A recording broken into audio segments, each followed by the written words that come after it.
do think we need to talk about the Ynnari.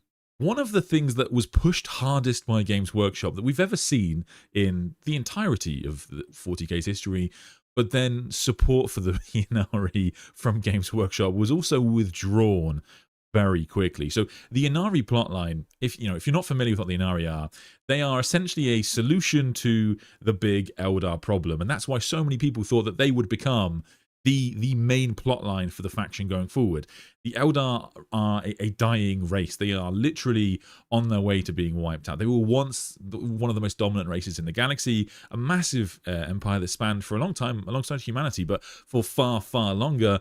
However, with the birth scream of Slaanesh, of course, most of their people were wiped out, and Slaanesh constantly hungers for their souls. Her birth also killed most of their gods. Some of them have survived in various ways, but most of them are gone. The Ynnari are the solution to this problem. They are a way for the faction to kind of come back and ultimately achieve a great victory. The great victory, of course, being the death of Slaanesh herself. So in 40K, the Ynnari basically serve as a death cult within the faction. In the novels, their story and their mission develops, but essentially they are sworn to find and unite all the crone swords of the god Moreheg to bring an absolute final evolution of the Whispering God, and the Whispering God is the god of the dead, Ynnari. So according to Eldari myth, the crone swords, also known as the keys of the dead or the finger blades, they were forged from the 5 finger bones of the crone goddess Moreheg by the smith god Vul. Both of these gods have now died within the Eldar pantheon. The legend states that Moreheg desired to drink her own blood and gain the knowledge of her fate, and to achieve this, she allowed Kayla Menshikane to cleave her own hand from her arm and then drink her own blood. This was, broadly speaking, successful, apparently made her smarter, but the hand was then taken and the crone swords were thereafter made. And we actually know the identity of 4 of these crone swords within the setting. We have Karvir, the Sword of Sorrows, which is the sword that Ivrain herself wields. And actually, I've got an image here. So that's the first crone sword. Then we have Asuvar, the Sword of the Silent Screams, which resided within the craft world of Beotan, and that is wielded by her closest confidant, the Vizark. And then we have the Vilith Zar, the Sword of the Souls, the largest, most powerful of all the weapons, and this is wielded by the Incarn, which is basically their version of a demon. It's kind of like narratively it sort of serves as their version of an avatar of Cain, but importantly it works a bit differently. And then finally we have the Spear of Twilight, which was wielded by Prince Iriel, and he originally doesn't understand that this weapon is a crone sword. Of course it's a spear, but it was always quite an important weapon within the setting. The spear was a weapon that was always known to be very powerful, but once you start to wield it, it basically guarantees you're going to die eventually, and it basically does ultimately kill him. However, Ivrain brings him back and says, actually, this weapon is very important to us, and so you're going to serve a really important purpose in the future. So going forward, Prince Iriel and lots of others, they worked alongside the Ynnari, and they were very happy to do so. Lots within the Eldar kind of saw Ynnari and saw Ivrain as a death cult, and not something that they would get involved in, especially because the cycle that they're talking about, in particular this prophecy of the Ranadandra, which is the end of days for the Eldari, that was heavily connected to the idea of all of the Eldar dying. So yes, if they were to raise Ynnari, they would destroy Slaanesh, but the downside is that if they were to do that, all of the Eldar supposedly would die. So lots rejected the Ynnari, but lots didn't. And as Games Workshop introduced this kind of new death cult within the Eldari faction, as their leader Ivrain gained more and more popularity, some massive characters within the Eldar faction across the Craft Welders, the Drukhari, and even the Harlequins were all supporting it. We had Shadowseers, we had Eldrad Ulthran, we had Phoenix Lords, and of course we had kind of characters like Prince Iriel. So they were gaining kind of like all of this momentum,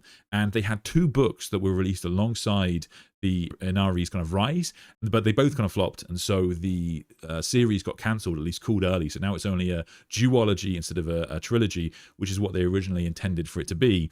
And that has kind of left the Ynnari in a kind of a weird spot, because the Ynnari have got 4 of the 5 crone swords, and if they were able to get the 5th, that would allow them to raise the god of the dead Ynnari, who would thereafter be able to kill Slaanesh. But in the Psychic Awakening campaign, it was revealed to the Ynnari that actually the 5th Crone Sword is in the palace of Slaanesh, their greatest enemy. So they really are going to be unable to get their hands on it. And that tells us that the Ynnari plotline is basically doomed. And so there's nothing really for them to do with it going forward. And this is actually brought up in other stories. So one of the Drukhari who serves the Ynnari, or serves alongside them for a long time, is Lelith Hesperax. Lelith Hesperax is one of the greatest gladiators within the pits of Commorragh, and it was her that actually originally killed Ivrain, the leader of the Ynnari, and eventually leading to Ivrain being kind of resurrected, as it were, or at least Lelith gave her a death wound and she would ultimately be finished off.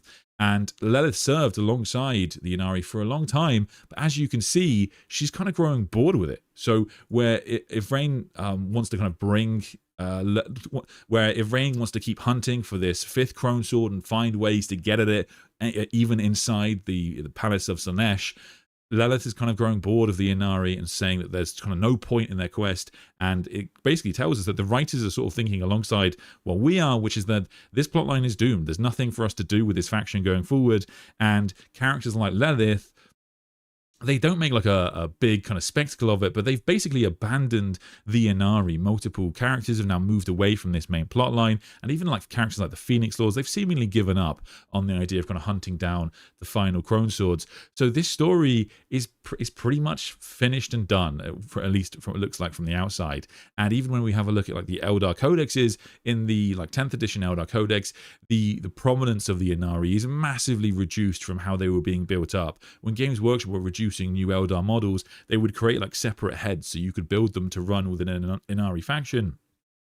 But now they just get like a small piece of text talking about them in the context of being like a death cult within the Eldar faction, and most of the main characters are moving on to other things. So it was always going to be a big problem, because it was inevitable that Games Workshop wouldn't be able to kill Slaanesh, because Slaanesh is one of the most important entities within the setting, but the narrative dead end is now more apparent than ever. So the faction is in a pretty bad spot realistically, and it looks like it's been kind of put in the box, and maybe Games Workshop will come up with an idea for it in the future. It did have massive potential, because the Ynnari do wield a kind of power that like other characters just don't really have. So even, for example, if we look at the Thousand Sons are constantly hoping to undo the rubric of Ahriman, which caused so many of their legion to turn into dust and forever be trapped within their own armor. But Ivrain is the only character we've seen in the setting who has the power to undo the rubric of Ahriman. She actually restores 2 of Ahriman's rubricae to life in the Gathering Storm series, and afterwards she kills them, but proves to Ahriman that the work can be done. If you are powerful enough, you will be able to restore the Thousand Sons Legion to life. And so there's this huge potential for the faction going forward.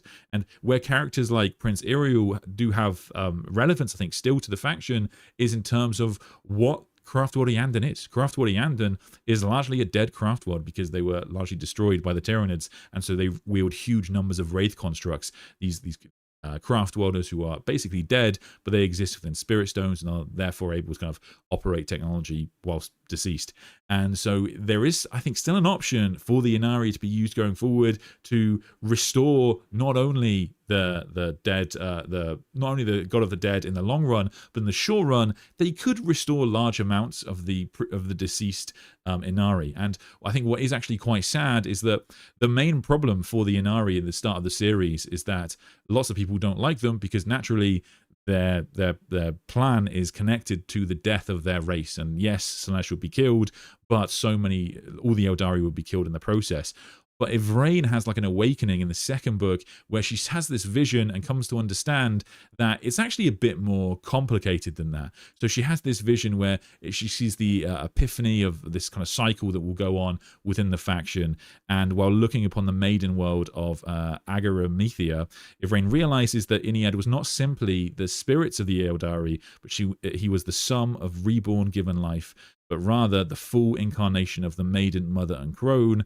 And this basically tells Ivrain that if Ynniad was to be reborn and represents the cycle of rebirth, the Eldari don't have to die in order to cause his creation. They just need to be reborn while they're still alive. And later on, when Ivrain is talking to the other Eldari, she talks about to them and this idea that they don't have to die, they just have to go through some sort of rebirth. And it's actually quite sad when I was looking back through this book in preparation for this stream, because it becomes quite apparent that Gav Thorpe, the writer, very clearly did have a plan in mind to restore the Eldar faction kind of to its glory, as people hoped it would be.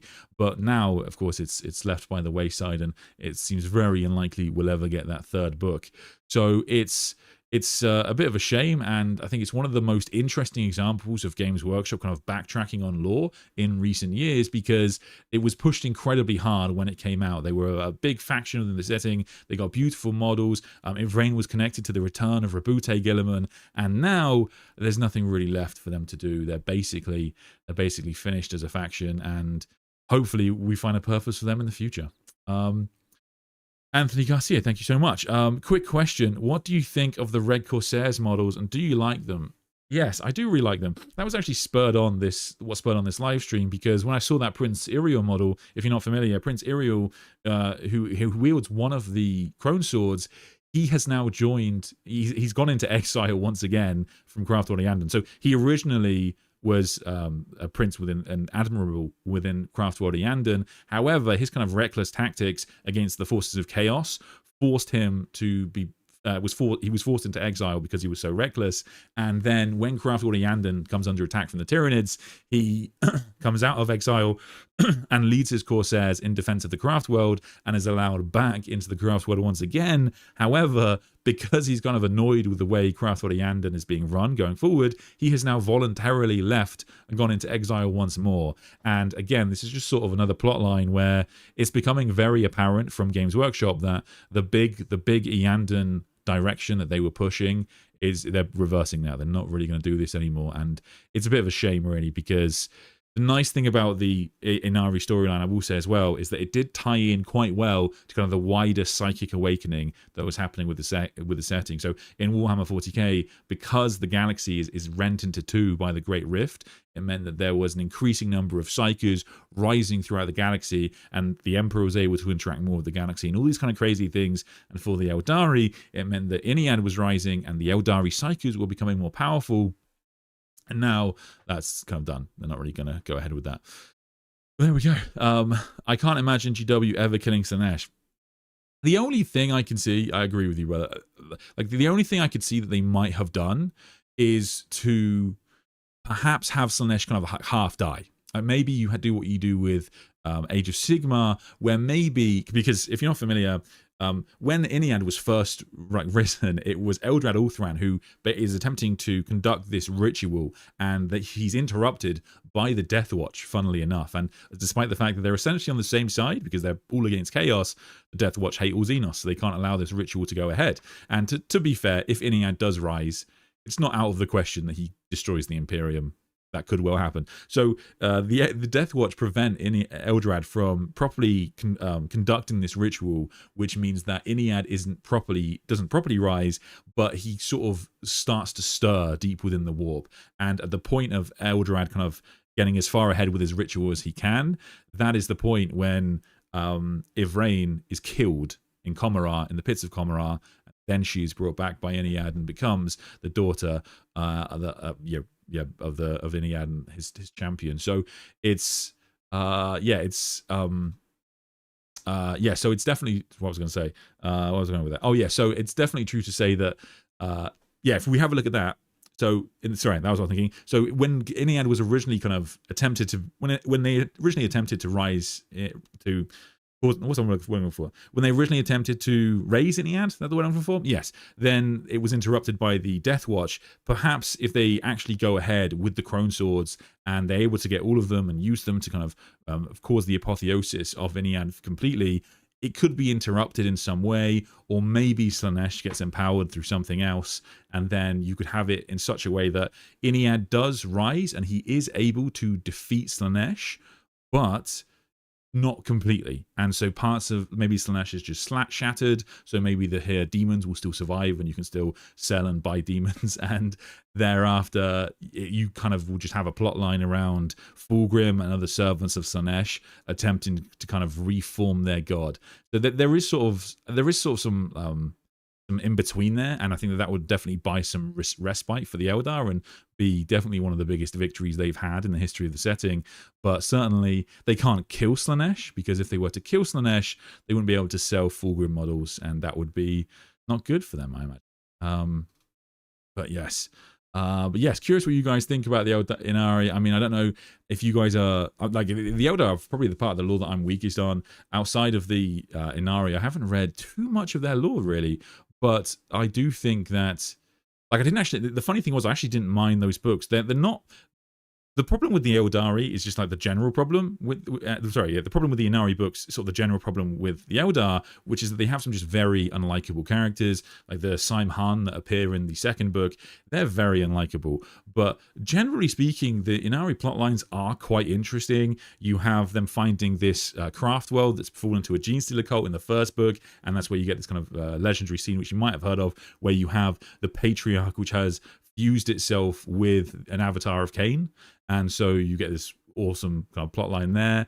And in the second book, they go up against the Necrons and actually form kind of a temporary alliance with the Necrons, which is pretty cool because, of course, they fought each other in the War in Heaven. So the books themselves are actually quite interesting, but I think that they have sort of general Eldar problems of them, just got sort of thinking they're better than everybody and being entirely dislikable. And because their aims are so over the top and out there, it's very hard to make it clear to the reader that there's any point in following this series. And there's just really no interest. Like in the first book, they're sort of going on this quest for Eldrad to find this device that Mortarion has, which again is pretty cool. Like they basically break into the Garden of Nurgle. Oh, actually, no, that's the short story. I tell a lie. But like there's all these kind of cool plot lines based around that kind of thing. But they just sort of inevitably told you that these plot lines were going to go nowhere, because how could it possibly be that Slaanesh would die? I think GW will make Fulgrim a punching bag. Please no. Yes, I think people were really expecting, like, the big theory for the third book was going to be that the Ynnari would fight Fulgrim, but given that the Psychic Awakening then unfold, and it's in the campaign series which came out after the book canonically, where the Ynnari find out that the fifth Crone Sword is in the Palace of Slaanesh, that was probably going to be the big conclusion of the series, which actually tells us that basically we were right and the storyline was never going to go anywhere. Ricardo, I will have a look. Sorry, bud. Yes, I've got your message. I promise I'll get to that in a sec. But yes, it's a big shame. But I don't know if any Ynnari fans have a very different opinion to me, and maybe are hopeful that the faction will actually get a bit of love in the future. But as far as I can tell, they've been very much pushed to the side, because when the Ynnari were created, as I say, they were pushed so hard. You had all the Phoenix Lords siding with her. You had like prophecies involving Fuegan. You had Lilith. You had Prince Iriel. It was like everyone was in on Ynnari, and yet nothing happens, and just kind of they kind of forgot about it, and everyone kind of goes back to the usual story. Anyway, where were we? Faith, or lack thereof, made Angron weaker during the Siege of Terra and his battle with Sanguinius due to the Lion attacking Angron's homeworld. Sorry, that must be in response to something else. I did talk about that in another stream, which may be what you're asking about. So imagine if you eradicate all the followers, you can kill a god. Oh, I see what you're saying. So, okay. So if you're saying that because when you destroy the New Syria, when the Dark Angels destroyed New Syria, it weakened Angron. If you killed all of the followers of a god, would it weaken the god?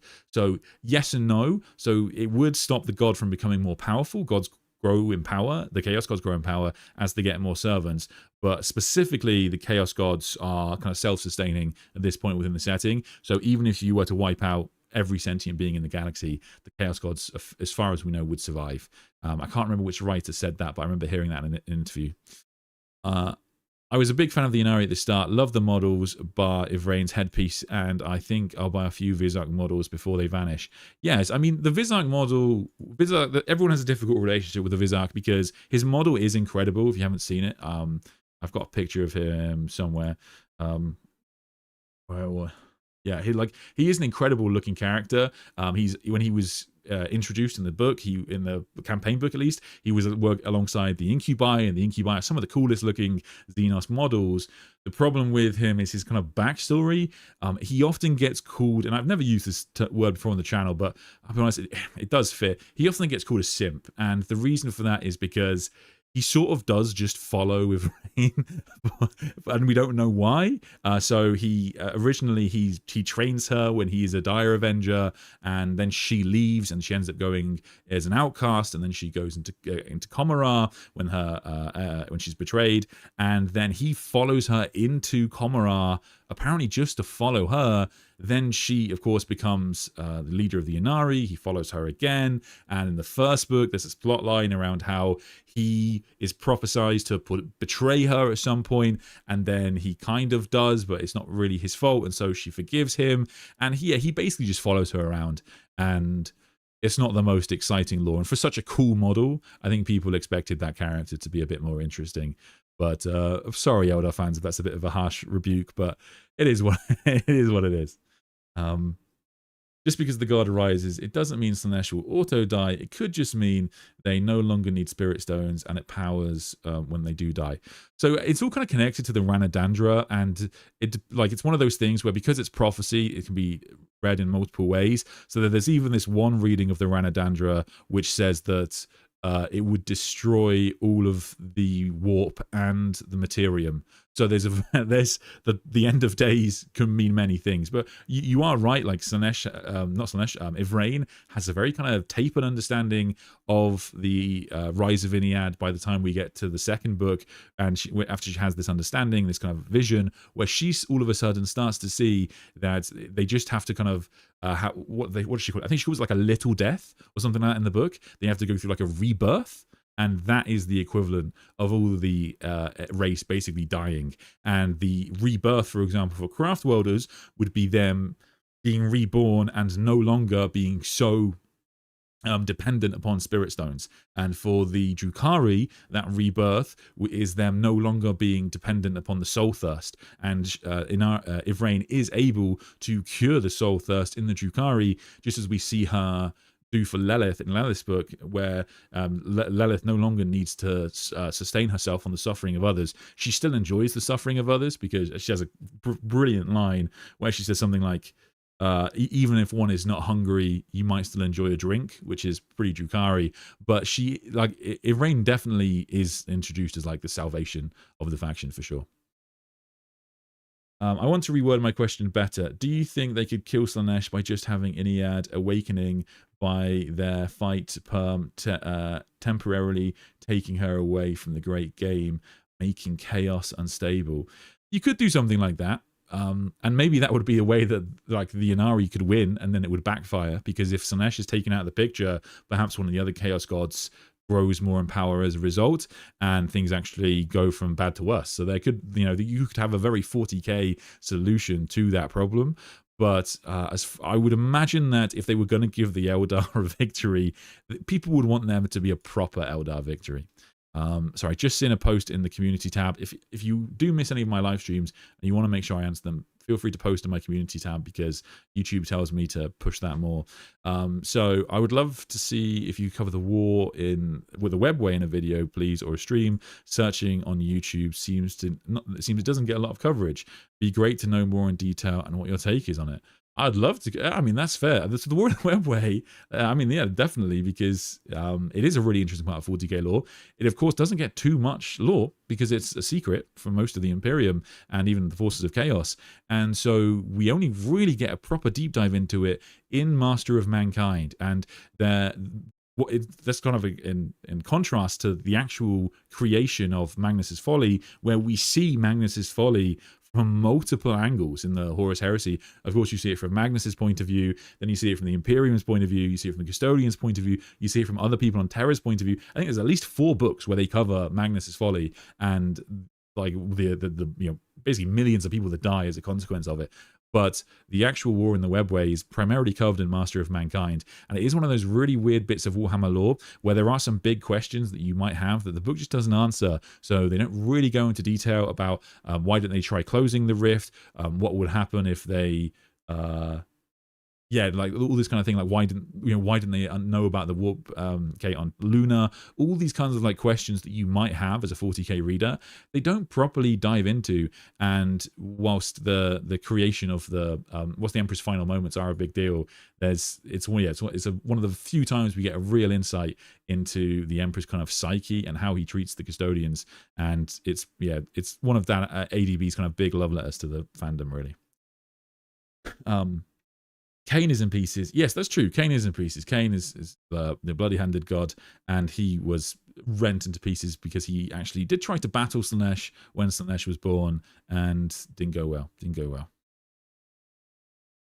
But yes, I mean, there is a really interesting, actually, little bit in the Ynnari trilogy as well, I should say, where she does talk about the gods. So I mentioned earlier, there is this little bit where Yvraine has this understanding, or comes to understand, that Ynnari is kind of all the pantheon in one, or multiple of the pantheons in one. And he's not just kind of the god of the dead, he's god of like cycles, etc. And so multiple of the Eldar pantheon, in a weird way, sort of exist within him. The wording's very unclear. But there's definitely a suggestion in the book that perhaps the Eldar gods could return to the setting if Ynnari rises. And there's a few ways I think that could happen. One, because like I say, that's just sort of what he represents, and they would be reborn from their origins. But the other way is that, just as we see in like Age of Sigmar, when Slaanesh eats people, eats things, they sort of dwell within her. And perhaps, as we're talking about magic and the warp, perhaps it could be the case that Ynnari could cut Slaanesh open, and the Eldar Pantheon could shine out once again, and they'd actually return to the setting, at least in some way. But there's still a few of them about. Of course, you have Kegarak, who is one of those characters, one of those figures in the setting that could be way more powerful than any of us understand. And then you have like Aisha, who's supposedly still being captured under the control of Nurgle. But we'll see. Does Fulgrim have access to this final blade? Could he summon it and thus lose the battle? Great question. Yeah, so I think a lot of people were sort of expecting that might be the direction. And it would be, it's a really interesting question, because a lot of people sort of theorized that Fulgrim would be in the final Ynnari book, and he wasn't in the Psychic Awakening either. It's not Fulgrim that tells them about the final Crone Sword. It's what's it called? Shalaxi Hellbane. And so a lot of people theorized that it would be Fulgrim to kind of bring the sword out of Slaanesh's palace, and the other reason that works is because, as you've seen on the Fulgrim model, he's got 4 arms, and so he'd be wielding multiple swords, and so maybe one of them is a Crone Sword or something like that. But even for Fulgrim, that seems like a prideful mistake, because of course you're bringing out of this Palace of Slaanesh the only thing that is needed to kill Slaanesh, pretty much. So bit of a error there, but it's, the Emperor's children are famously foolhardy, so maybe. A heist into Slaanesh's palace to steal a sword sounds like something very suitable for the Harlequins. Yes, very true. And there is a Harlequin, multiple Harlequins that do serve the Ynnari from time to time, and they do get led for a while by a solitaire. Now, the Ynnari are kind of the idea of a heist to rescue the final sword also does seem to be something that, like, there are some suggestions that maybe this was the direction the writers were moving in. Of course, we have, the 3 main Ynnari characters. You have Yvraine, the leader. You have the Vizark, her, let's say, best friend.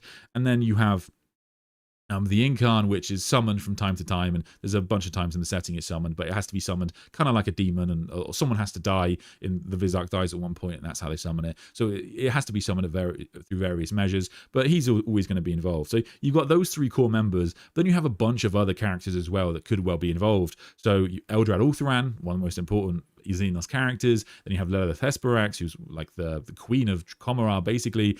And then you also have characters that they sort of run into throughout their story. So they run into, for example, the Demonifuge. So she could be involved. They run into Harlequins, so they could be involved. Of course, Ivrain actually is instrumental in restoring Rabute Gilliman to life. So even Ultramarines, for example, could be involved. You've got characters like Caldor Drago who they could probably bring in. So the idea that their storyline had taken them down an angle that would allow them to sort of form a core group of like Ocean's 11 style heist actually kind of works. There's a bunch of characters that together maybe they would be able to go to rescue the sword. And I mentioned earlier, but there's a short story which talks about this heist they've already had where they break into the Garden of Nurgle and they steal this relic after it was Mortarion had used it to conduct the Plague Wars. So it was the idea that they go do a heist into the Palace of Slaanesh kind of does fit. I think it could work. I think it would be fun if they break into the palace. If Rain gambles her life away for the sake of her people, she passes over the circles, enters the Palace of Slaanesh, and is away. Yes, I mean, getting a book where they go through the 6 circles of Slaanesh would be amazing, because as you get closer to the palace, you go through more and more temptation. So that would be a book that could get completely nuts. Chat, don't forget to like the stream. Yes, thank you so much. There might be a chance that NEA grows from what is happening in Commorragh now that they fight endless swarms of demons.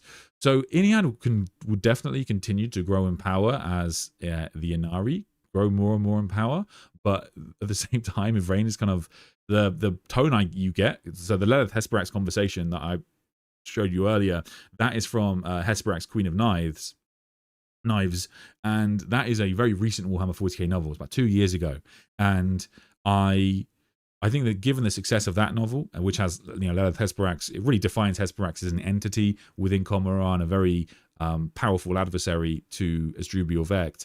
And in addition to that, we saw last year Voidscarred be one of the most popular books within the setting, and another crossover that you have there. So Ivrain is often described as, or a couple of times she's described as, the closest Eldar to what the Eldar used to be. She is as close because of this idea of like that you have to be reborn to be properly a servant of Iniad. Because she's not dependent as much on spirit stones, etc., she can live her life like the Eldari used to before the fall, is the idea. And that same idea sort of comes up in Mike Brooks's Voidscarred, because in that book you have the Corsairs who follow the path of the outcast, and again this idea of like, they live as close as possible to the way the Eldari used to live, like, that also comes up. So I don't know whether that's kind of supplanted the idea, but it's there's a crossover there in terms of narrative, definitely. Idea, Lilith is growing in power with the Ynnari. The Eldar may be dreaming of a new age, an age without Shislaneth. I mean, I don't know whether you'll ever see Lilith until Iniad rises, though. But as far as I'm aware, she's probably been eaten now, so I don't think she's coming back. Can't the Ynnari provide the Ultramarines a library of information from the War in Heaven about the Necrons as a way to help Gilliman better prepare against the forces of the Silent King? So, yes. So I guess that any of the Eldari can. I don't know what you're thinking specifically. Any of the Eldari could definitely serve the Ultramarines, and Gilliman definitely has an allyship with Craftworld Ulthwé, one of the most prominent craft worlds in the setting. But the Ynnari do have an edge in other areas. So if you were going to have a plot line around restoring the Emperor, just as they brought Gilliman back to life or played a role in it at the very least, the Ynnari would be instrumental in that idea. But because of this, the God of the Dead is obviously a very important thing, just like we see with the Thousand Sons, where Ahriman has become a bit obsessed with the Ynnari after discovering Ivrain's power, and there's actually a whole storyline based around that. But in the Ynnari are relevant, I guess, for every faction that worries about dying, to be honest with you. The Votan are also about to drop as a faction on 40k Tacticus for those who play. That's exciting. Wasn't there a book with Grey Knights going through the circles? So there is sort of a book. It's in the Codex, but in the it's not going to be in all of them, but in some of the Chaos Demons codexes, they play like little stories and through ever. So there is this story of the Silver Knight, and Silver Knight typically makes you think Grey Knights. So most people think it's a Grey Knight, understandably, and yeah, tells the story of a Grey Knight who gets almost all the way through and then is corrupted at the end. But it's yeah, lovely little story. I might do a read of it sometime. They didn't try. They brought Drukhari into close proximity of the Golden Throne. Might as well ask Eldrad to fix the webway leak on Terra. Yes, I mean, that's what's very weird about that story is they go to Drukhari before they go to Craftworlders, as far as we know. And after that point, like Gilliman might not be aware of the Golden Throne failing, but those who are aware haven't reached out to Craftworld all the way for advice on how to actually save the Emperor. I guess there's an argument that the Drukhari are probably more technologically advanced in a lot of areas compared to the Craftworlders, but the Craftworlders are psychic, where the Drukhari are not, and so they would have a better understanding of the Golden Throne, because even if you're in the Adeptus Mechanicus, the Golden Throne obviously has psychic components, so you'd probably want the Craftworlders over the Drukhari, weirdly. But yeah, given how badly the plot with the Drukhari went, I imagine they're not going to be moving forward with that anytime soon now. In fantasy, there is a background greyness that the elven gods are also worshipped by humans under different names. I'd love to see some human lost colony in a maiden world worshipping the Eldar pantheon. Yes, and I guess to that idea, there was always sort of a obvious, I guess, nod, and I've never read any characters discussing it, but as a 40k fan, you can't notice the similarity between Cain and Khorne, and the idea that maybe there is a connection between the two. They're both obviously similar names, they're both obsessed with red, so like the idea that there is some connection between those two things. Anything you do to empower Cain is also going to empower Khorne, obviously, so it's crazy. Didn't the author confirm it was not a Grey Knight, it was an actual Silver Knight from the Silver Knight chapter? I don't know if there will be, in terms of who the author is, I don't actually know, because it's not a novel, it's codex lore. So I don't know if the author of that section will be written. I don't even know if they still write the authors on the codexes anymore. Do they do that? I haven't checked. In the old codexes they used to do that, but I don't think they do it anymore. Sandman, read my theory. I want to know his thoughts. Where did you put it? Ferrus Manor should come back by way of his arms copying his template as he was before he died. Now he's even more Necron-y and it causes him issues. To be fair, it's not a bad theory. I mean, certainly if you were going to bring Ferrus Manus back properly, which I don't think you will do for a long time, but if you were going to do it, the idea that the Necrodermis somehow allowed Ferrus Manus to be reborn, not impossible. We do know that the powerful Necron lords are able to restore themselves even if they've been killed. Certainly Zarek can. So perhaps Ferrus Manus is able to hack into living metal, and he had planned for his own demise, and so he was able to be restored in the future. It's not a bad theory. There's not a lot supporting it, but I like the theory. Khorne and Cain is played around in fantasy. Oh, interesting. With people trying to convince them that the worship one is worship of the other in truth. Though I was talking about Tal and Kurnus or Aisha and Raya. Interesting.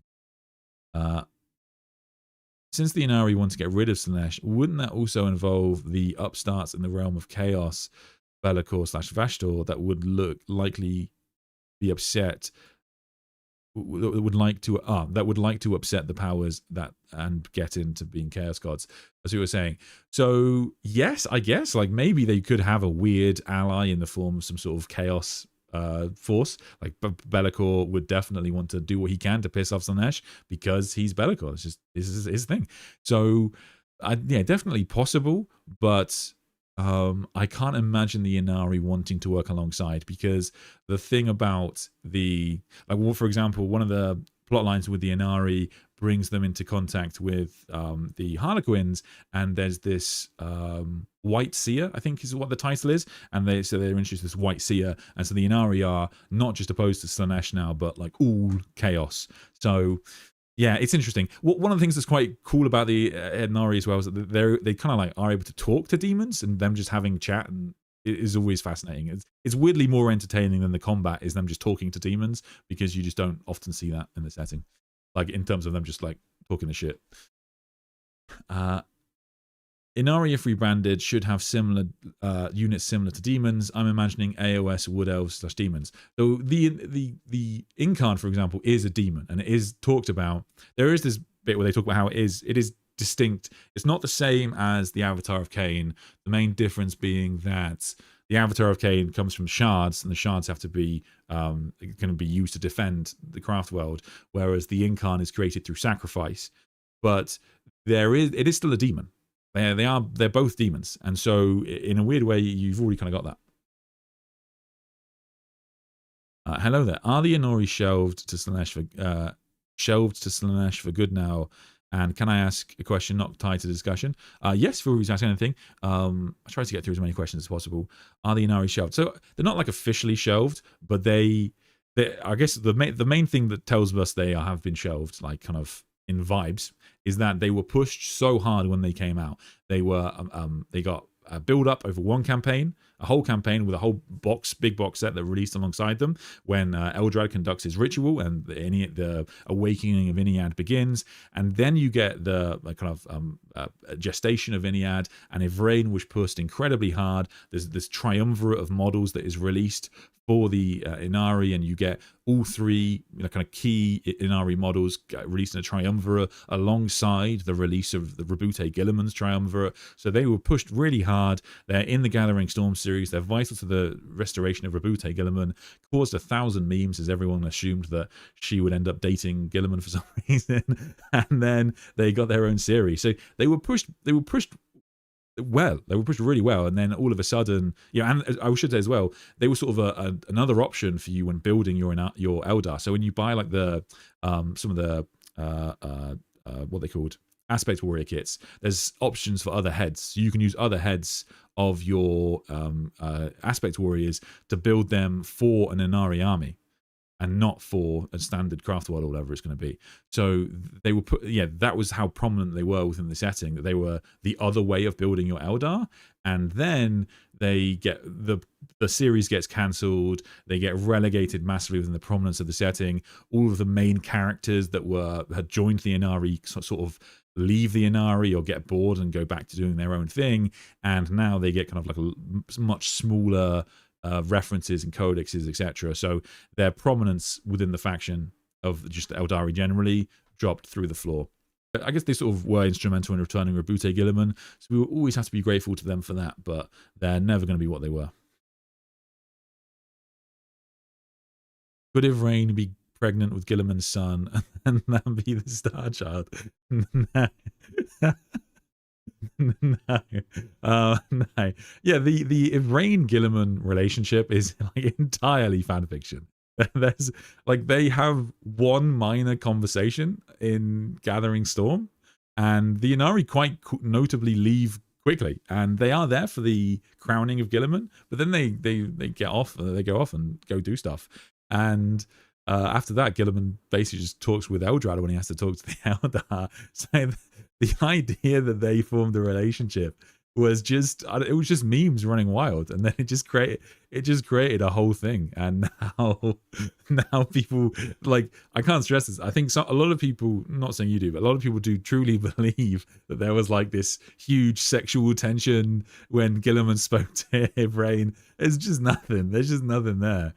They don't really interact much at all.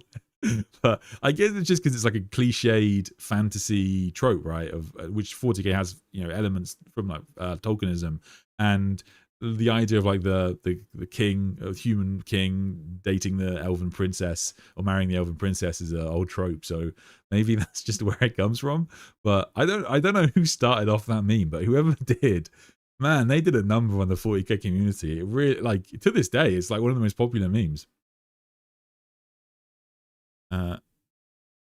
Doesn't Guilliman talk to Ivrain in the Hand of Darkness plot?